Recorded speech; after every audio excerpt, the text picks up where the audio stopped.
I opened the door to my apartment and froze, my heart skipping a beat.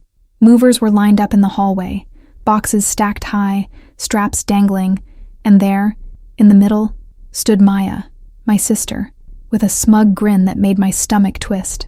"Mom said it's mine," she declared, her voice dripping with certainty. I blinked in disbelief, my hands trembling as if I could physically push this reality away. "Excuse me?" I managed, my voice cracking. Her grin widened, completely unbothered by the disbelief and fear radiating off me. My sanctuary, my apartment, my hard-earned life was suddenly under siege by the one person who had always tested my patience. The movers shifted uneasily, sensing the tension thickening in the air. Maya's confidence was infuriating. Every step she took seemed rehearsed, as if she had been waiting for this moment her whole life. Memories of childhood flooded back. Mom favoring Maya, giving her gifts, letting her get away with everything, while I worked twice as hard for half the recognition. Anger surged, but beneath it was something colder, fear. The realization that family could so casually betray me settled like ice in my chest. I closed the door firmly, my hands shaking as I fumbled for my phone. "I'm calling the police," I shouted, trying to sound steady. Maya's eyes rolled, her laugh like nails on a chalkboard. "Seriously, Kaylee?" Mom said. I cut her off, my voice sharp and controlled. "Mom didn't say anything. You have no right here. Leave. Now." She paused, annoyance flickering across her features. But she didn't move. The movers glanced at each other, uneasy, caught between orders and the escalating tension. While waiting for the police, I paced the living room, fingers tracing the edges of the furniture I had chosen, the photos I had carefully framed. Every corner of this apartment held memories of my independence, of the life I built for myself. And now, it felt like a battlefield. How could it have come to this? How could someone I loved, someone I trusted, assume that my home, my hard work, could be claimed as their own? The betrayal cut deeper than any argument could ever reach. Minutes later, the police arrived, and relief washed over me in tiny, fleeting waves. I met the officers at the door, fumbling with my keys, my voice tight as I explained the situation. Maya immediately launched into her performance, eyes wide, voice trembling. "She's overreacting. Mom told me." The officer raised a hand, signaling her to stop. For the first time that day, I felt like someone was on my side. But relief was tainted with the chilling understanding that this was far from over. Maya tried to sway me, stepping closer with a syrupy tone. "Kaylee, don't make this ugly," she said, eyes gleaming with malice. I didn't flinch, my voice firm, cutting through her manipulation. "No, this is my home. You do not get to take it, and I will not let you manipulate anyone into thinking you do." Her smirk faltered briefly, doubt crossing her features before she masked it again with calculated calm. I knew then that her persistence would not waver, and neither could mine. The officers concluded their initial investigation, nodding to me with quiet assurance. "Technically, your sister has no claim here," one said. Relief mingled with lingering fear. Maya's eyes met mine, burning with entitlement and a dangerous glint I couldn't ignore. She was unafraid, almost daring me to escalate. The realization settled like a heavy weight. This was only the beginning. What had started as a shocking intrusion was fast becoming a war of wills. As the movers reluctantly packed their things and left, Maya's final words cut through the tension. "This isn't finished," she whispered, so only I could hear. My heart pounded, a mix of rage and anxiety twisting in my chest. Family could betray in ways unimaginable, and sometimes those you trust most are the ones who hurt you the deepest. Alone in my apartment, I pressed my back against the door, feeling both violated and strangely empowered. I knew the fight had just begun. I sank onto the couch, trying to steady my racing thoughts. The apartment, once a safe haven, now felt like a battlefield, every shadow a reminder of the betrayal I had faced. Memories of childhood favoritism, of living in the shadow of Maya's entitlement, replayed in my mind with vivid clarity. But amidst the fear, determination sparked. I had survived her schemes before in subtle ways. Now I would stand firm. No one, not Maya, not Mom, not anyone, would strip away the life I had built. This was my home, and I would fight to keep it. As I sat on my couch, trying to calm my racing heart, memories of my childhood came rushing back with painful clarity. I remembered birthdays where Maya received extravagant gifts while my own were simple, sometimes secondhand. Mom's eyes would light up at Maya's smiles, but rarely at mine, and Dad seemed to mirror her favoritism without question. I had learned early that love was measured in attention, and I had always come up short. Every memory felt like a fresh wound, now bleeding into the present. I remembered the countless times Maya had pushed me aside, claiming my belongings, my space, or my achievements as her own. She was clever even then, learning how to manipulate Mom's approval, making herself the favorite in ways I could never compete with. And every time, I swallowed my frustration, told myself to be patient, to work harder, to survive. Yet, as I watched her now, smiling and bold in my living room, it was clear that patience had limits, and she had long surpassed them. School memories surfaced, too.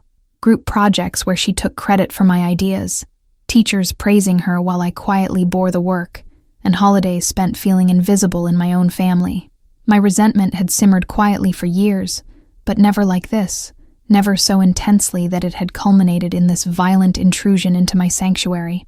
The thought of her smug voice, repeating Mom's words like a weapon, made my blood run cold. She had learned early how to bend people to her will, and I had underestimated how far she would take it. I recalled small victories I had achieved quietly, unnoticed. The time I earned a scholarship, the promotions at work, the friendships I had cultivated. These were my triumphs, built through persistence and integrity, yet Mom always seemed to find ways to mention Maya first, as if my success was secondary. The injustice stung, a reminder that favoritism could overshadow even the most genuine accomplishments. And now, that favoritism had become physical, crossing the threshold of my home. The fear of losing my apartment mingled with another emotion, disbelief that Mom could side with Maya so completely. Could she truly be blind to Maya's manipulations, or had she always quietly encouraged them? The thought that my own mother might condone the theft of my home shook me to my core. Memories of whispered conversations, Mom praising Maya for qualities I had worked hard to cultivate, returned with biting clarity. This wasn't just about property. It was a pattern of lifelong betrayal. I remembered a particular summer when Mom promised to take me on a trip if I earned top marks. Maya's grades had slipped, yet she received an even grander reward, a shopping spree, a new wardrobe, and praise that was loud enough to echo for weeks. The contrast was stark, and I learned early that fairness wasn't guaranteed in our family. It had to be carved out through strategy or endurance, and I had survived by enduring. But endurance had its limits. Now, with Maya invading my home, that limit had arrived. The memories sharpened my resolve. Every slight, every favoritism, every injustice became a thread weaving the armor I now wore in the present. I realized I wasn't helpless. My life, my apartment, and my dignity were worth defending. And unlike my childhood self, I now had resources, knowledge, and allies. The police, the law, and my own willpower. Maya might have believed she could intimidate me, but she had misjudged the woman I had become. I allowed myself a brief moment of sorrow, mourning the years of invisibility and neglect, the constant comparisons, and the quiet resentment that had followed me for decades. But that sorrow was quickly replaced by clarity. I had a right to stand up, to assert my life, and to protect what was mine. The memories of childhood favoritism were no longer chains. They were fuel for the confrontation that would follow, fuel for the courtroom battles, fuel for my own liberation. By the time the police had finished their initial inspection, I felt a mixture of fear and empowerment. Fear of Maya's cunning, her persistence, and the unresolved family tensions. Empowerment from the realization that I could finally assert my rights, confront the bias that had haunted my life, and stop her in her tracks. The battle was just beginning, but I was no longer the timid, overlooked child of my past. I was Kaylee, strong, determined, and ready to fight. When the police arrived, my stomach twisted into knots, but I tried to stand tall. The officers stepped carefully into the apartment, scanning the scene. Maya's grin faltered slightly, but she quickly masked it with fake innocence. "I just need my things," she said smoothly, her eyes darting toward me as if trying to read my reactions. The movers hesitated, unsure whose orders to follow. I could feel the tension crackling like static in the air, every second stretching into an eternity. I explained the situation to the officers, my voice trembling, but determined. "She has no legal claim here," I said, emphasizing the ownership documents in my hand. Maya immediately interrupted, her voice dripping with entitlement. Mom told me I could take it. You don't understand. One of the officers raised a hand, signaling her to stop. Relief washed over me, but only partially. I knew Maya wouldn't back down easily. Her manipulation was honed, relentless, and she had always been clever about twisting the truth in her favor. Maya stepped closer, lowering her voice to a conspiratorial whisper. You're overreacting, Kaylee. Mom just wants me to have this. Don't make this ugly. I stared her down, my hands clenching into fists. No, this is my home. You do not get to take it, and I will not let you manipulate anyone else. For a brief moment, doubt flickered in her eyes. I could see her calculating, reassessing the risk of persistence against the certainty of my resistance. The officers remained firm, but the tension between us was electric. I felt a surge of anger and fear all at once. Maya had always been this way, confident, unyielding, and completely blind to consequences. Every slight, every favoritism from Mom had built her into the woman who now stood in my living room, trying to claim my life as her own. I remembered all the times she had stolen my ideas, my credit, my joy, and now, my home. The weight of those memories pressed on me, fueling my resolve to protect myself. One officer stepped forward, holding a notepad. Technically, your sister has no legal claim here, he said quietly. Relief flooded through me, but I didn't let myself relax. Maya's eyes met mine, a dangerous glint sparkling in them. She wasn't defeated. She was only planning her next move. I realized then that this was far bigger than an apartment. It was a war over power, validation, and family control. The police could protect me for now, but I would need more than their presence to win this battle. Maya shifted uncomfortably, glancing at the boxes stacked near the door. She tried a final tactic. Guilt. You don't understand what Mom and I went through, she said, her voice soft, trembling with faux emotion. I could see right through it, my anger boiling beneath the surface. I refused to be manipulated by her stories or her tears. I understand perfectly, I snapped, and I'm not giving in. The officers nodded at me, silently supporting my stand, but the fear lingered. Maya was cunning, and I knew she could escalate beyond words. As the officers finished their inspection, Maya reluctantly called off the movers, but not without a final glare. This isn't over, Kaylee. You'll regret this, she muttered, barely audible. I pressed my back against the door, breathing heavily. Her warning wasn't just a threat, it was a promise. She had grown up believing she could bend the world to her will, and I had just put a roadblock in her path. I needed to be ready for whatever came next, no matter how manipulative or dangerous. When the police left, I slumped onto my couch, my body trembling from adrenaline. I felt relief, but it was short-lived. Maya's presence had shattered the illusion of safety I had built around my life. Childhood memories, her constant favoritism, the times I had been overlooked. All of it came rushing back, mingling with the terror of her current audacity. I realized that I wasn't just fighting for my apartment. I was fighting for my life, my dignity, and my autonomy. As I sat in silence, staring at the closed door, I made a silent vow. I would not allow Maya to intimidate me. Not now, not ever. I would fight legally, emotionally, and with every ounce of strength I possessed. I had survived her games before, but this was different. This was my home, my life, and my future. And for the first time, I understood that I was willing to go to the lengths necessary to protect everything I had earned. The storm had only just begun. I picked up the phone with trembling hands, my heart pounding in my chest. It was time to call Mom and demand answers. Mom, why would you let Maya do this? I asked, my voice sharp but breaking under the weight of emotion. On the other end, her sigh carried guilt, denial, and defensiveness all at once. Kaylee, I didn't think she would. I just wanted to help her. You know how persistent she is. Her words were meant to explain, but they felt like daggers twisting deeper into old wounds.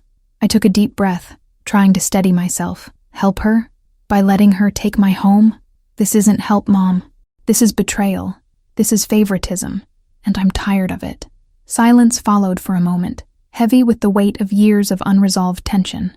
Maya's shadow loomed large even in my mother's voice. Mom's excuses, always bending in Maya's favor, had left scars I had carried silently for decades. I felt both rage and sorrow, a mixture of love for her and hurt that ran so deep it burned. Mom tried to defend herself, Kaylee, I didn't realize it would come to this. I didn't want to hurt you. Her voice faltered. I could hear the hesitation, the unspoken acknowledgement of past mistakes, and yet it was not enough. You've done this my entire life, Mom, I said, tears stinging my eyes. You've always favored her, and now it's a legal and emotional nightmare. You don't get to hide behind her again. My voice was shaking, but for the first time, I let every ounce of frustration spill out.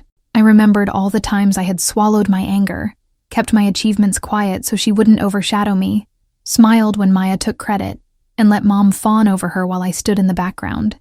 I could see now that Mom's attempts to justify herself were only reinforcing a pattern that had been in place for years.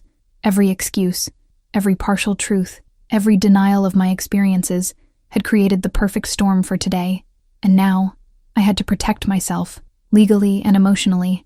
Mom's voice softened, almost a whisper. I didn't know how to fix it. I didn't know how to make it fair. I swallowed hard, anger mixing with a sharp pang of sorrow. It's too late for fairness, Mom. You've had decades to act, and now it's my life on the line. You had a choice, and you chose her. My words were a finality I hadn't spoken aloud before. For years I had hoped Mom would see, would intervene, would protect me as she had me promise she would. But her inaction had consequences I could no longer ignore. I could hear Maya moving around in the background, probably plotting her next move, unaware of the emotional storm raging between Mom and me. It made my blood boil. Mom, you have to take responsibility. You have to stop enabling her. This isn't just about an apartment. It's about every lie, every manipulation, every time you looked the other way. My voice, though raw, carried the authority of someone finally unwilling to be victimized. I was done begging. I was done pleading. Mom's silence was deafening. I imagined her face drawn tight with guilt and regret, yet still hesitant to fully acknowledge what she had done. Kaylee, I suppose you're right, she finally whispered. The admission was small, almost imperceptible, but it was there. For the first time, she recognized her role in Maya's entitlement. Yet even with this faint acknowledgement, I knew it wouldn't undo the years of favoritism, the emotional scars, or the immediate threat to my home. I hung up the phone slowly, my hands still trembling, heart heavy but resolute. Maya had tested every limit, and Mom had unknowingly, or perhaps deliberately, helped her cross them. I realized I couldn't rely on Mom to protect me. I could only protect myself. Legal avenues, police involvement, and meticulous documentation would now be my shields. Family loyalty, trust, and love were no longer sufficient. Survival demanded action, strategy, and courage. As I looked around my apartment, the place that had once felt like a sanctuary now felt like a battlefield. Every memory, every photo, every corner seemed to whisper reminders of betrayal. But amidst the pain, I felt a strange clarity. I knew who I was, what I had earned, and what I had to fight for. Mom's words, her partial admission, and Maya's brazen intrusion had lit a fire within me I couldn't ignore. I was ready. I would not let them take this from me, and I would not let the past dictate my future. From the moment I hung up with Mom, I sensed Maya's determination sharpening. She wasn't just going to leave. She thrived on chaos, on control, and on the fear she could instill in me. Over the next few days, she began sending subtle threats, veiled comments, and passive-aggressive messages that made my skin crawl. Each note, each text, seemed carefully crafted to undermine my confidence, to make me question my own claim to my apartment. Her manipulations were precise, honed over a lifetime of entitlement, and I had to be equally vigilant. She even tried to turn our neighbors against me, dropping by under the guise of casual visits to check on things, while subtly planting seeds of doubt. "I just want what's fair," she'd say, smiling politely, as if her deception were invisible. I could see through her, but it worried me that some people might not. I realized then that the battle wasn't just about legal documents. It was psychological, social, and deeply personal. Maya had learned early how to exploit weaknesses, and I had to anticipate every tactic. The subtle threats quickly escalated into direct attempts at intimidation. One evening, I found a note slipped under my door. "You can fight all you want, but it's coming to me." The handwriting was unmistakably hers. Fear shot through me, sharp and immediate, but I forced myself to remain calm. Panic would only give her power. I documented everything meticulously, photographing the note, saving the messages, and recording timestamps. I knew that if it came to court, or worse, confrontation, every detail mattered. Sleep became nearly impossible. I lay awake at night, hearing every creak, every distant footstep outside my apartment. Maya had made me hyper-aware of my surroundings, and I hated that she could instill such fear. But fear, I realized, could also be harnessed. I let it fuel my resolve rather than my panic. I would not cower in the face of her aggression. Every violation, every manipulation, only strengthened my determination to fight, legally and emotionally, to protect what was mine. The police offered advice, increasing patrols near my apartment, and suggesting restraining measures if Maya escalated further. I felt a mixture of relief and urgency. Relief that the law was on my side. Urgency because I knew Maya was clever, resourceful, and ruthless when she wanted something. She had spent her whole life learning to exploit people's kindness, hesitation, and fear. I couldn't underestimate her. She wasn't just my sister. She was a force of calculated chaos, and I had to match her strategy at every turn. Despite the threats, I began to see the pattern in her behavior. Maya always escalated until someone drew a firm line. Then she retreated, regrouped, and tried another tactic. Understanding this pattern allowed me to anticipate her next move, giving me a small but essential advantage. I set up cameras, documented everything, and created a timeline of her actions. Each step I took was a shield, a barrier she could not breach, though I knew it would not be enough alone. Legal action would still be required to finally stop her. Mom remained in the background, torn between guilt and denial. She would occasionally call, her voice wavering, offering small apologies without action. I realized that despite her love, she had always failed to protect me when I needed her. That failure had allowed Maya to believe she could dominate, manipulate, and take what she wanted. It was a painful realization, but it also strengthened my resolve. I couldn't rely on anyone else to fight my battles. I had to do it myself, fully, and without hesitation. Friends and colleagues began to notice my tension. I had always been private, but the strain of constant vigilance was taking a toll. Some offered help, some offered advice, but all I could do was keep my focus on Maya. The emotional labor was immense, but I couldn't afford distraction. Every call, every knock, every subtle threat was a reminder that this was more than property. It was about self-respect, independence, and reclaiming control over my own life. By the end of the week, it became clear that Maya would not stop on her own. Her manipulations, threats, and psychological warfare had escalated beyond what I could tolerate passively. I began preparing legal documentation, gathering proof of ownership, messages, and records of every interaction. The battle was no longer theoretical. It was imminent, unavoidable, and intense. And for the first time in years, I felt the full weight of empowerment mixed with fear. I was ready to confront her, no matter the cost. The courtroom smelled of polished wood and stale coffee, a space that should have felt intimidating, but instead felt like a battlefield I had trained for silently for weeks. I clutched my folder of documents, evidence meticulously organized, each piece a testament to the life I had built and the home I had fought for. Maya sat across from me, her posture perfect, her smile cold and practiced. She seemed unfazed by the legal process, confident that charm and manipulation could win where truth and law might falter. The judge entered, a calm figure whose presence demanded attention. I felt a mix of nerves and determination as I rose to speak, letting the weight of my convictions settle into every word. "Your Honor," I began, voice firm, "I am here to protect what is rightfully mine. My sister Maya claims ownership of my home, citing my mother's wishes, but I have all the legal documentation to prove this is my property." I held up the papers, my hands steady, despite the adrenaline coursing through me. Maya's attorney interjected quickly, weaving a narrative of entitlement and favoritism. "Your Honor, our client acted on the expressed wishes of her mother. The intent was never to steal, but to honor family guidance." I listened, heart racing, as they twisted the truth into a story that might sway the uninformed. I realized then that legal battles weren't just about facts. They were about perception, persuasion, and the skill to turn the narrative in your favor. I took a deep breath and presented my case methodically, detailing every interaction, every manipulative attempt, and every document proving my ownership. I spoke about Maya's history of entitlement, the psychological manipulation she had deployed, and the consistent favoritism that enabled her behavior. Each word carried years of frustration, pain, and determination. I could see the judge taking notes, her expression unreadable, but I sensed the weight of my conviction settling in the room like an anchor.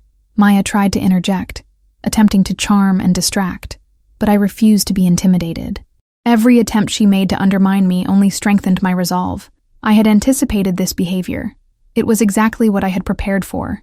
Each smirk, each glance, each rehearsed plea became fuel for my argument, evidence not just of entitlement, but of a pattern of behavior that could not be justified or excused.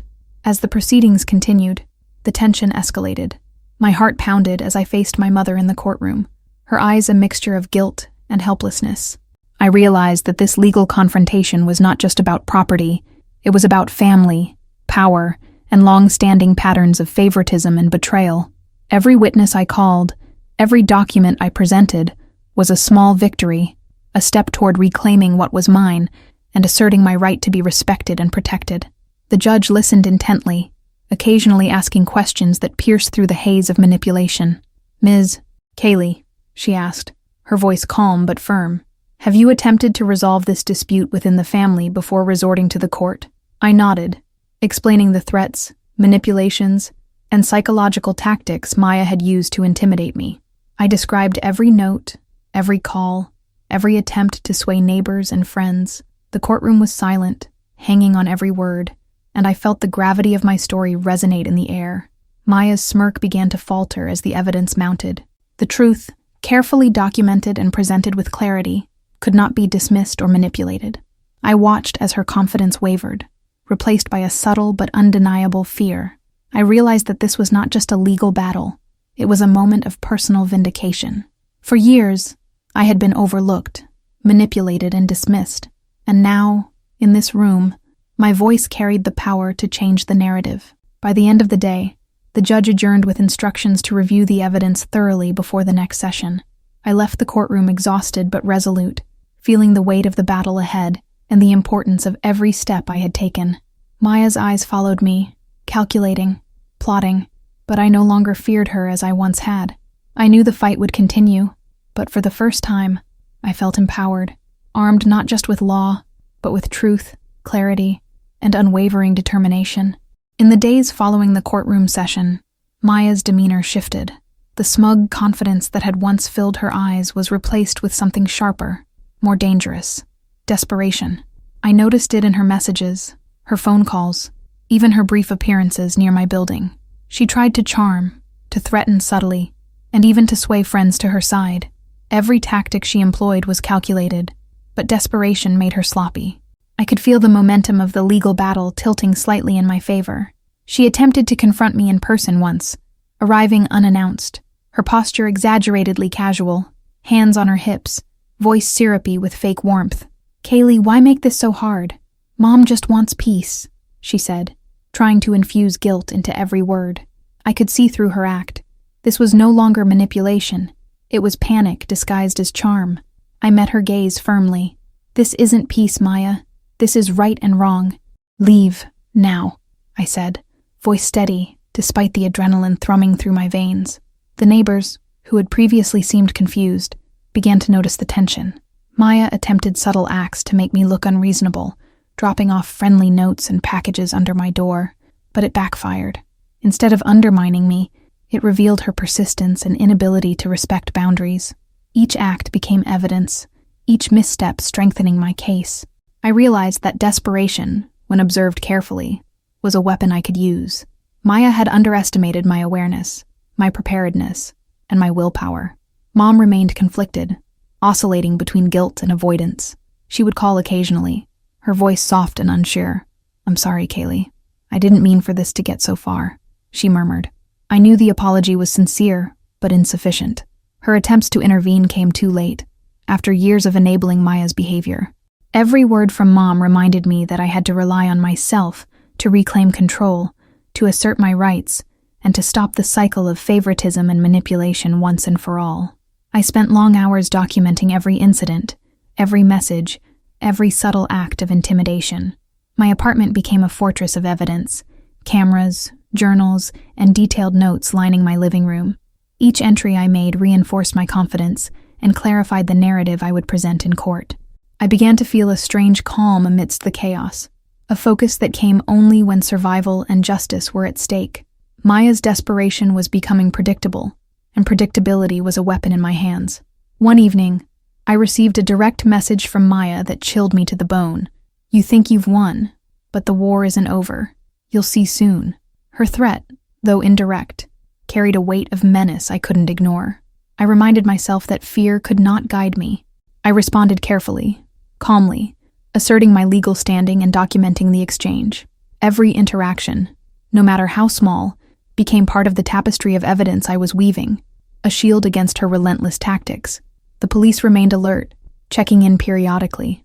Their presence was comforting, but I knew the battle extended beyond their reach. Maya's strategies had evolved from casual intimidation to psychological warfare. I had to anticipate, to prepare, to remain calm under pressure. Every text, call, or appearance could escalate, and I had to respond not with panic, but with measured precision. I had learned that desperation could be weaponized, but so could vigilance and preparation. Friends and colleagues noticed a change in me as well. I was no longer quietly accommodating or passive. I had found a strength, a determination that radiated in every action. The fear Maya sought to instill in me was now a catalyst for empowerment. Every encounter, every message, every interaction sharpened my focus, and I realized that the battle was shaping me as much as I was shaping the outcome. I had become resilient, prepared, and unyielding. By the end of the week, Maya's attempts at intimidation grew bolder, but more transparent. I saw the cracks in her composure, the mistakes born of panic, the overreach that would ultimately serve me in court. I understood clearly that desperation made her vulnerable, and in that realization, I found a strange sense of relief. The war was far from over, but for the first time, I felt the upper hand. My preparation, focus, and unwavering commitment to my rights were stronger than her cunning. I was ready for the next move, no matter how dangerous or manipulative it became. Maya's desperation reached a fever pitch as the next court date approached. Every message, every visit, every attempt at manipulation became more audacious. She seemed convinced that sheer force of personality could overturn facts, law, and documentation. I stayed vigilant, reviewing my files, rehearsing my statements, and preparing for every possible scenario. Her aggression no longer intimidated me. It fueled my determination. I knew the final confrontation was coming, and I had to be ready to face her fully armed with truth and proof. One afternoon, I arrived home to find another note taped to my front door. "This ends soon, one way or another." The handwriting, unmistakably Maya's, sent a shiver down my spine. I immediately photographed it, filed it, and called the police for documentation. Her threat felt more direct than ever before, a warning wrapped in ambiguity. I refused to let fear guide my actions. Instead, I focused on preparation, legal strategy, and emotional resilience. I was no longer reacting blindly. I was anticipating, countering, and taking control. Mom tried to intervene once more, calling from her home with a shaky voice. "Kaylee, maybe you should just let her have it," she suggested hesitantly, a thin veil of concern over her favoritism. My patience, long worn by years of enabling behavior, snapped. "Mom, it's too late for that. I cannot allow her to steal what's mine, and you have made your choices clear for decades. This ends now, and I will fight," I said firmly. There was no room for negotiation, no compromise with entitlement, no patience for manipulation. The day of the hearing arrived, and the courtroom was tense, almost electric. Maya appeared confident, but I noticed subtle signs of nerves, twitches in her hands, a flicker in her eyes. I kept my composure, focusing on facts, evidence, and clarity. The judge reviewed every document carefully, listened to every testimony, and allowed both sides their arguments. For the first time, I felt the power of preparation and patience, the culmination of every hour spent documenting, rehearsing, and fortifying my position. Maya tried every trick she knew, charming the court, feigning innocence, twisting her words to suggest my claims were frivolous, but each attempt only revealed her desperation further. I responded calmly, methodically presenting facts, messages, and evidence of her manipulations. Every misstep, every exaggeration, every manipulation became a testament to the validity of my claims. I saw the judge's attention sharpen, as if finally connecting all the dots. The courtroom drama reached its peak when Maya's attorney attempted to discredit my documentation. I spoke up, unwavering. "Your Honor, these records are authentic. They represent every interaction, threat, and attempt at intimidation. This is not just about property. It is about repeated manipulation and entitlement," I said, my voice steady, my hands firm. I realized in that moment that my life, my dignity, and my future were all on the line. I had to win, not just legally, but morally. Mom sat quietly, guilt etched into her face. As the judge paused to consider the evidence, Maya's face fell, her confidence faltering for the first time. She had counted on manipulation, charm, and favoritism to sway the outcome, but those tactics had failed spectacularly. I felt a surge of empowerment and relief. The years of injustice, favoritism, and silent suffering were finally meeting accountability. When the judge finally spoke, the words were measured, deliberate, and powerful. Based on the evidence presented, the property in question legally belongs to Ms. Kaylee. Any claims to ownership by Ms. Maya are hereby denied. Furthermore, any future attempts to seize or intimidate will result in legal consequences. Relief, disbelief, and triumph crashed over me in equal measure. Justice, long delayed, had finally arrived. As I left the courtroom, I felt a weight lift from my shoulders. Maya's schemes, Mom's enabling, and years of manipulation could no longer dictate my life. I had fought with dignity, preparation, and courage, and I had won. The victory was not just for my home, it was for my life, my autonomy, and the affirmation that I would no longer be silenced, overlooked, or undermined by those who sought to control me. After the courtroom victory, the apartment felt different, safer, yet strangely hollow.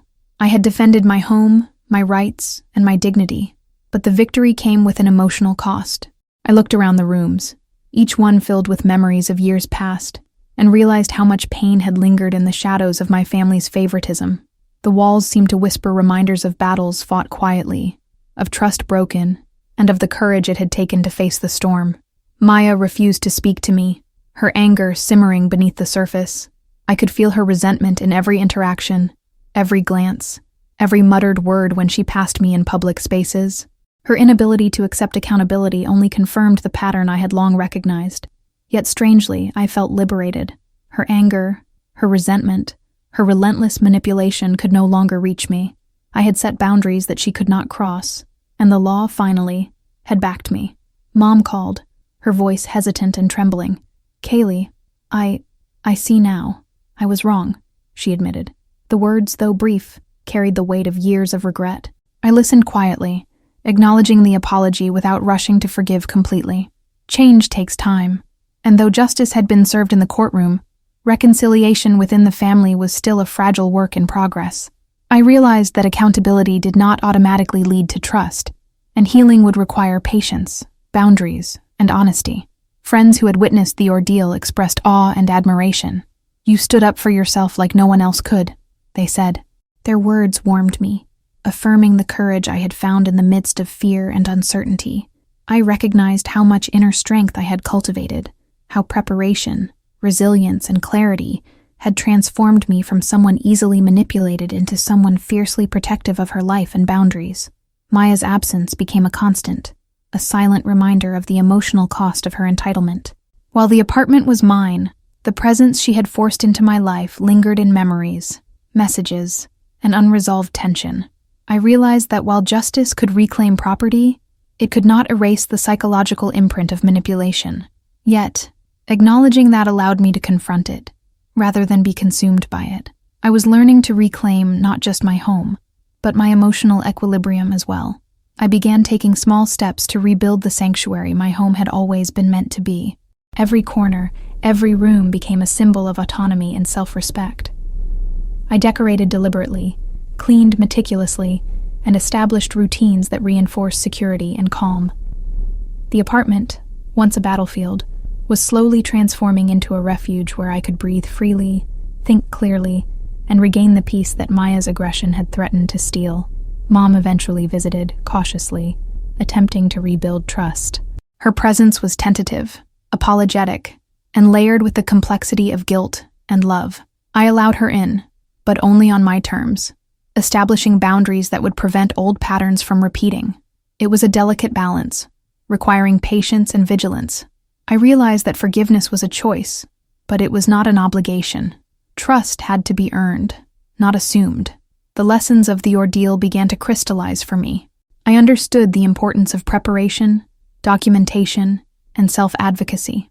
I recognized the necessity of boundaries, the value of courage, and the power of standing firm in the face of manipulation. Maya's attempts to dominate, intimidate, and control had failed not because of luck, but because I had grown strong enough to confront her, armed with evidence, logic, and emotional resilience. As I settled into the quiet of my apartment one evening, a sense of clarity washed over me. The battle had been hard, exhausting, and emotionally draining, but I had emerged with not just my home, but my sense of self intact. I realized that the true victory was not merely legal, it was personal. I had reclaimed my voice, my autonomy, and my right to live without fear or manipulation. And though the scars of family dynamics remained, I now had the tools to navigate them, confident in my ability to protect my life and my home. The weeks following the final hearing passed in a strange, almost surreal haze. I had won the legal battle, reclaimed my apartment, and asserted my autonomy in a way I had never done before. Yet the emotional residue of the ordeal lingered like a shadow over my every move. My apartment, once a sanctuary, had felt like a battlefield for months, each room echoing with the memory of confrontation, sleepless nights, and the constant tension of anticipation. Now, walking through the living room, running my fingers along the shelves, and noticing the familiar sunlight streaming across the wooden floor, I felt a sense of calm I had not known in years. But it was a calm layered with reflection, an understanding that the real victory was far more than just the legal recognition of my ownership. It was the reclamation of my voice, my boundaries, and my agency, something that no amount of paperwork could quantify. Maya's absence was pronounced, almost oppressive in its invisibility. For the first time in years, her presence no longer dictated the rhythm of my days, the tension in my voice, or the cautious way I moved through spaces. Yet the knowledge that she existed somewhere, simmering with resentment and perhaps planning her next move, was a reminder that vigilance would never fully disappear. I had learned to anticipate her tactics, recognize manipulation, and respond with clarity rather than panic, and that awareness had become a cornerstone of my daily life. Every interaction, every subtle threat, every carefully worded message she might have sent became a lesson etched deeply into my psyche, teaching me that the most powerful defense against emotional and psychological warfare is preparation and unwavering self-belief. Mom reached out cautiously, her voice thin and hesitant on the phone, trembling with the weight of guilt she could no longer ignore. "Kaylee, I see now. I was wrong. I didn't understand the damage I had caused," she admitted, her words trembling but sincere. I listened carefully, acknowledging the apology, but I could feel the years of enabling, favoritism, and silent complicity that had led to this point. Forgiveness was not automatic, and I knew it would take time, boundaries, and a gradual rebuilding of trust before our relationship could be fully restored. The legal victory had shifted the balance of power, but emotional recovery was another journey entirely, one I would navigate deliberately and cautiously. The moment of unexpected revelation arrived in the form of a letter that appeared in my mailbox, official-looking and marked by the seal of Maya's attorney. My pulse quickened, bracing for another threat, another manipulative attempt to unsettle me. Carefully, I opened the envelope, my hands steady despite the lingering tension that had shadowed me for weeks. To my surprise, the letter was a formal acknowledgement of the court's ruling and a renouncement of any claim to the property. Even more astonishing was a short, formal apology, acknowledging her error and the disruption she had caused. Relief crashed through me, tempered by lingering disbelief. The legal confirmation was one thing. The acknowledgement of wrongdoing was another, far more powerful and far more validating. I spent hours reflecting on the entire ordeal, on the countless threats, manipulations, and attempts at intimidation that Maya had deployed with precision over the past months. Every act had been documented, meticulously preserved in folders, photographs, and timestamps. I realized that the legal battle had been only the tip of the iceberg, the most visible manifestation of a deeper struggle for autonomy, respect, and recognition. For years, I had been overlooked, minimized, and silenced in my own family. And the culmination of this legal victory represented a reclamation not just of property, but of my dignity, my voice, and my right to assert boundaries without fear or hesitation. Then came the final, shocking revelation, a twist that I had not anticipated. A private investigator I had hired to document Maya's movements during the conflict uncovered a hidden layer of manipulation. Maya had not been acting solely out of sibling rivalry or personal entitlement. She had been orchestrated by an external party, an old associate of Mom's who sought to destabilize the family for financial gain. The scheme was deliberate, calculated, and far-reaching, extending the battle beyond my apartment to encompass hidden agendas, long-standing resentments, and opportunities for exploitation. I felt a chill as I realized the depth of deception, but also a surge of clarity. Every precaution I had taken, every piece of evidence I had preserved, had been essential to protecting not only my home, but my life from outside interference.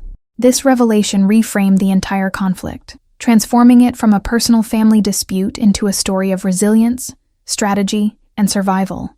I understood that the legal victory had been crucial, yes, but equally important had been my ability to anticipate, document, and respond to manipulation. The months of emotional preparation, sleepless nights, and meticulous planning had shielded me from both overt and hidden threats, empowering me to navigate a situation that could have easily spiraled out of control. I felt a profound sense of empowerment, a recognition that survival required courage, clarity, and strategy, not just in court, but in life itself. With this knowledge, I reached out one final time to Mom and Maya, closing the chapter deliberately and decisively. Mom, tearful and careful, expressed gratitude for my strength while acknowledging the failures of the past. Maya responded minimally, her pride intact, but constrained by the court ruling and the undeniable proof of her manipulations. I felt closure not because every wound was healed or every relationship repaired, but because I had reclaimed power over my life. The boundaries I established were respected. The manipulation could no longer reach me, and I had demonstrated, finally, definitively, that I would not be victimized again. Sitting in my apartment that evening, sunlight spilling across the familiar furniture, I felt a sense of peace that had eluded me for decades. The apartment, once a battlefield and a source of anxiety, had been transformed into a true sanctuary, a space of autonomy, clarity, and control. The battle had been long, exhausting, and emotionally harrowing, but it had led me to a deeper understanding of myself. I was capable, resilient, and deserving of respect. I had survived manipulation, fear, and betrayal, and emerged not only victorious in court, but triumphant in life. Finally, as I looked out the window at the quiet city streets below, I understood that the ultimate lesson of this ordeal extended far beyond property or family disputes. It was about courage, preparation, and the refusal to allow others' entitlement or malice to dictate my life. It was about recognizing manipulation before it takes hold, standing firm in one's convictions, and reclaiming power in the face of overwhelming odds. And most importantly, it was about realizing that survival, justice, and dignity are intertwined, and that the strength to fight comes not from anger alone, but from clarity, strategy, and unwavering self-respect. I had fought, I had endured, and I had won, not just legally, but in the most profound, personal way possible. Months had passed since the courtroom drama concluded, and yet the echoes of those weeks lingered in my daily life. I woke each morning with a mix of relief and a subtle, lingering vigilance, as if the adrenaline of the past months had etched itself permanently into my nervous system. The apartment, once a battlefield of emotional tension and conflict, had transformed into a space of calm and reflection, though every corner reminded me of the journey I had endured. The furniture, the walls, even the sunlight streaming through the windows seemed to carry fragments of memory, some painful, some empowering, and I found myself constantly negotiating between letting the past remain and fully embracing the present. Maya had retreated entirely from my life. The absence that had once felt like freedom now carried an uneasy weight.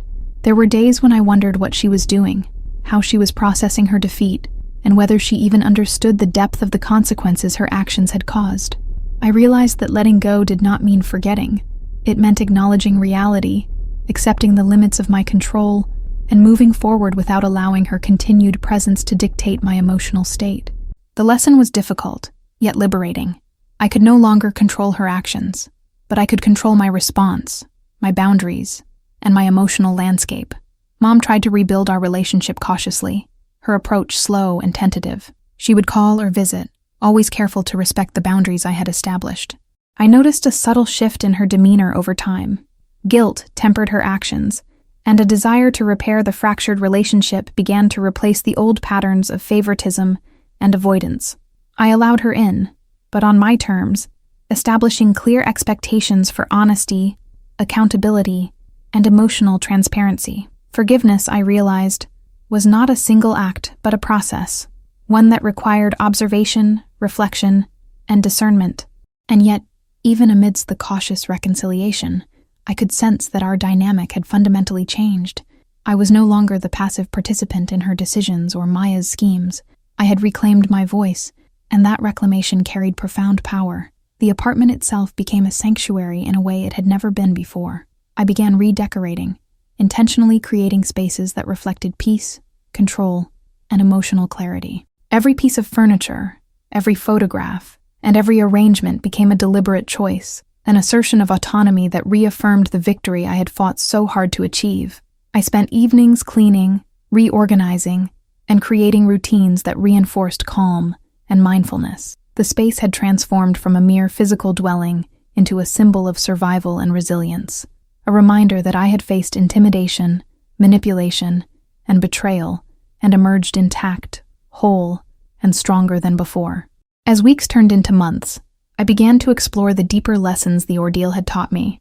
I reflected on my capacity for resilience, the power of preparation, and the importance of vigilance.